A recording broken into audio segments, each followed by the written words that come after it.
نحمده ونصلي على رسوله الكريم اما بعد فاعوذ بالله من الشيطان الرجيم بسم الله الرحمن الرحيم قال الله تعالى في القرآن المجيد يقولون لو كان لنا من الأمر شيء ما قتلنا هاهنا وقال النبي صلى الله عليه وسلم احرص على ما ينفعك واستعن بالله ولا تعجز. سامعین محترم، آج میں آپ حضرات کے سامنے جس موضوع پر گفتگو کرنا چاہتا ہوں وہ موضوع ہے کسی پریشانی یا حادثہ کے بعد اگر اور کاش وغیرہ کے الفاظ کے ساتھ اظہار حسرت کا نام منع ہے. سامعین محترم، اگر کسی انسان کو پریشانی پہنچتی ہے یا کوئی حادثہ پیش آتا ہے تو اگر اور کاش وغیرہ کے الفاظ کے ساتھ اظہار حسرت کرتا ہے وغیرہ کے الفاظ کے ساتھ اظہار حسرت کرتا ہے، بلکہ جو کہ کرنا منع ہے. اس سے شیطان کے عمل کا راستہ کھلتا ہے اور انسان رب سے دور ہوتا ہے.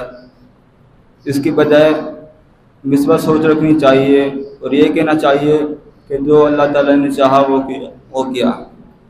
اللہ تعالیٰ نے قرآن مجید میں ان لوگوں کے بارے میں کہا یقولون لو کان لنا من الامر شیء ما قتلنا ہاہنا.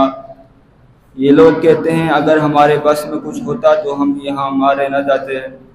ایک اور جگہ اللہ تعالیٰ نے قرآن مجید میں فرمایا الذین قالوا لاخوانہم وقعدوا لو اطاعونا ما قتلوا. یہ وہ لوگ ہیں جو خود تو گھر بیٹھے رہے اور اپنے بھائیوں کی نسبت کہتے ہیں اگر یہ ہماری بات مان لیتے تو نہ مارے جاتے. حضرت ابو ہریرہ رضی اللہ عنہ سے روایت ہے کہ نبی کریم صلی اللہ علیہ وسلم نے فرمایا احرص علی ما ينفعك واستعن بالله ولا تعجز وان اصابك شيء فقل لو اني فعلت وان اصابك شيء فلا تقل لو وان فعلت لكان كذا وكذا ولكن قل قدر الله وما شاء فعل. جو چیز تمہارے لیے مفید ہو اس چیز کی حرص کرو اور مدد اللہ تعالیٰ سے ہی طلب کرو اور کبھی عاجز مت آؤ. اگر تمہیں کوئی پریشانی لاحق ہو تو ایسا نہ کہو اگر میں ایسا نہ کرتا تو اس طرح ہو جاتا، بلکہ اس طرح کہو کہ جو اللہ تعالیٰ نے چاہا وہ کیا، کیونکہ اس طرح کرنے سے شیطان کے عمل کا راستہ کھلتا ہے. تو سامعین محترم، ہمیں ان حادث اور آیات سے کیا سبق ملتا ہے؟